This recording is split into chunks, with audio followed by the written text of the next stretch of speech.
Salut à tous mes petits potos. Alors, je vais vous parler aujourd'hui des déshumidificateurs. Alors attendez, est-ce que j'ai un carton? Il est là le coco.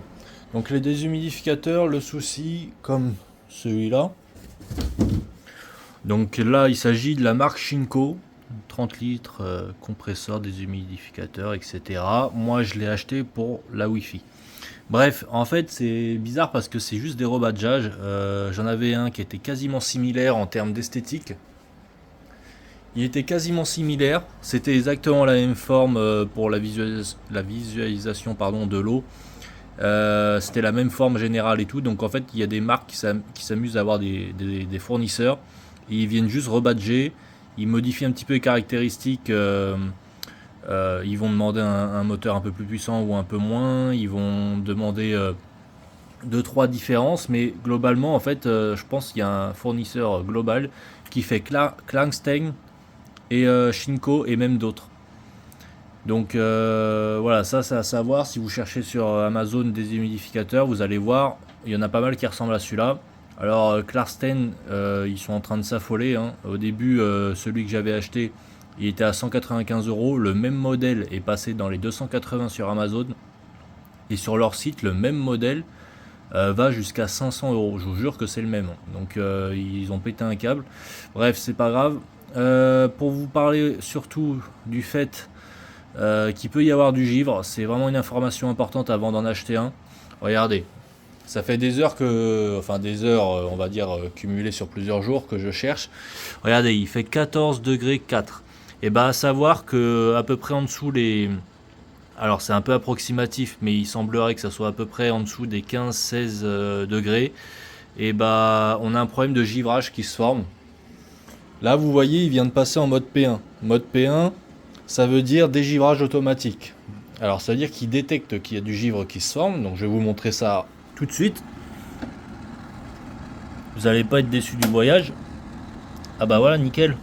Bah, je viens de péter le, je viens de péter le truc de mes. Eh, c'est rendre la daube. Bah ouais, nickel, je viens de le péter. Bon bah ça c'est bien parce qu'en fait il est neuf le truc et je compte le réenvoyer.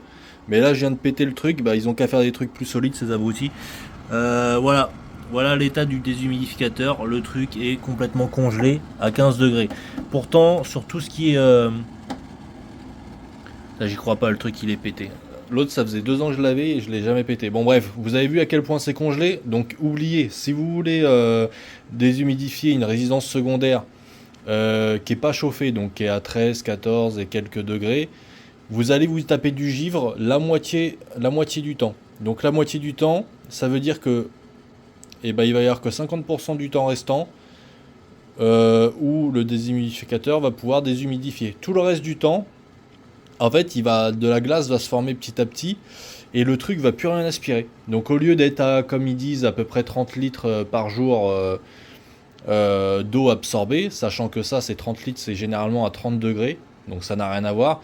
Si vous descendez, on va dire à 15 degrés, si l'ouverture est bien sèche, qu'il n'y a pas de givre, vous pouvez peut-être être, ça se trouve, moitié moins, vous allez peut-être être à 15 litres par jour. Par contre, s'il y a du givre qui se forme, bah alors là, ça n'a plus rien à voir, vous allez absorber peut-être 5 litres par jour. Donc ça va être tout pourri en fait. Voilà, donc à savoir que ça, c'est un mode de dégivrage automatique, mais à... Alors comment ils appellent ça, je sais pas. En fait, ils s'amusent, je pense, à souffler à l'envers ou un truc comme ça. Ils envoient de l'air à moitié tiède dans l'autre sens. Et du coup, ça marche assez bien. Ça prend pas beaucoup de temps. Et effectivement, le givre arrive à partir. Sauf que le temps qu'il détecte que c'est complètement givré, et ben en fait, il va y avoir presque 2 heures de perdu. Ensuite, il va dégivrer pendant presque 1 heure, alors que le givre part en 10 minutes, donc je sais pas pourquoi ça dure aussi longtemps, mais voilà, tout ça pour dire qu'en fait, vous allez perdre énormément en efficacité, et ça va pas bien marcher. Donc la deuxième solution, c'est un déshumidificateur apparemment à dégivrage air chaud, ils appellent ça. Je sais pas ce que ça vaut, c'est forcément le modèle, les modèles sont souvent un petit peu plus chers, peut-être 50 euros de plus et tout. Allez voir le site Trotec, ils ont plein de déshumidificateurs différents, dont des déshumidificateurs à, à gaz chaud pour le givre. Et ils disent bien que bah, du coup c'est beaucoup plus performant en dessous des 15 degrés. Parce que le problème avec ceux-là, là, qui sont rebadgés à chaque fois, là, mais c'est les mêmes modèles, celui-là il est un peu plus puissant que mon précédent. Et bah le problème c'est qu'ils nous disent que la température d'utilisation, la plage est entre à peu près, pardon je bégaye, il fait froid chez moi. La plage d'utilisation est à peu près entre 5 degrés jusqu'à 30 et quelques degrés. Sauf qu'en fait, à 5 degrés, oui, le truc il va continuer à tourner, mais ça va givrer toutes les 30 secondes, donc c'est même pas la peine. Ça marche pas bien. Voilà, tout ça pour vous dire que bah, faut que vous réfléchissiez avant d'acheter ça. Si c'est pour votre maison et que vous savez que votre maison est constamment chauffée à 18-19 degrés, eh ben, il n'y aura aucun problème. Par contre, si c'est pour une pièce, un garage par exemple, ou une résidence secondaire qui n'est pas chauffée, ou comme chez moi où il fait 15 degrés parce que l'énergie coûte cher et que j'ai plus de bois en stock là, et bah faut savoir que le truc il va marcher qu'à moitié quoi, ça va pas être très très efficace.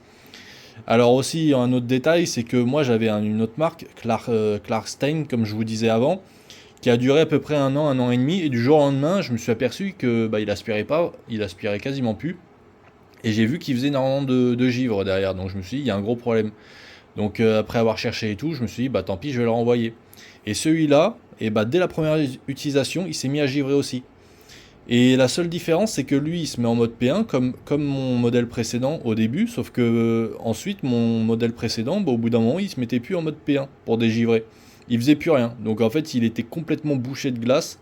Et je pense qu'il y a un capteur, soit un capteur de thermomètre, soit un capteur de, je sais pas moi, de glace, qui arrive à détecter de la glace, et bah il devait déconner. Du coup, bah voilà, à savoir que ce genre de bidule, et bah ça se trouve tôt ou tard votre capteur de glace ou thermomètre qui détecte de la glace, ça se trouve un jour il va déconner et votre truc il sera inutilisable. Moi j'ai de la chance, je l'ai pris sur Amazon, ils sont très sérieux sur Amazon. Si vous dites que vous avez un problème, ils vous demandent de le renvoyer, vous êtes remboursé de l'intégralité, c'est ce qui s'est passé après un an et demi. Par contre, si vous contactez la marque Clarkstein, ils vont vous dire qu'ils comprennent rien, vous parlez anglais et vous leur dites il y a de la glace au dos, incompréhensible. Les mecs, à un moment, ils ont jamais compris ce que j'ai voulu dire. Pourtant, j'ai simplifié au maximum, j'ai dit qu'il y avait de la glace au niveau du dos, je leur ai envoyé une photo. Je sais pas s'ils faisaient mine de rien comprendre ou quoi, mais en tout cas, eh ben, ils voulaient rien entendre. Donc Amazon, au moins, c'est un gage de garantie, sachant que je crois que sur celui-là, j'ai pris garantie à 10 euros de plus pour 2 ans de plus. Voilà, mais là, je viens de péter le truc derrière, je suis dégoûté. Putain, c'est vraiment de la merde ces trucs Shintok là.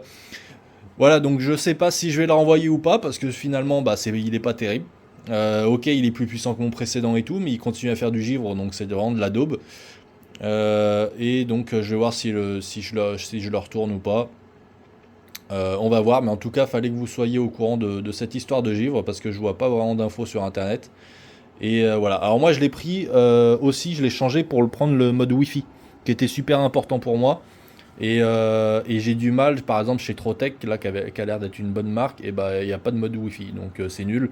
C'est-à-dire que je peux pas surveiller à distance, je peux pas l'activer à distance, je peux pas régler tout depuis mon smartphone.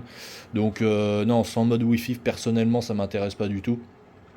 C'est beaucoup plus pratique, notamment pour la fonction programmable. Alors là, il y a quand même des fonctions programmables, mais moi, je veux pouvoir régler via l'application pour que ça coïncide avec mes heures d'électricité moins chères, etc. Bon, bref, de toute façon, le mode Wi-Fi, ça apporte que du bon. Donc voilà. J'espère que ça vous a donné plein d'infos, notamment par rapport au givre, sur ces fameux déshumidificateurs. Euh, Bah, n'hésitez pas si vous avez des questions, posez-les-moi en commentaire. Je commence à devenir un expert en déshumidificateur depuis le temps là.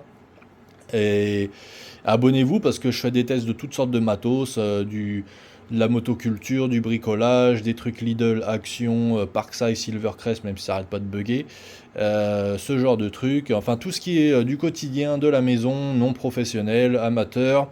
On se fait plaisir, je vous donne un peu des infos avec, on va dire, ma culture, ma petite culture générale technique.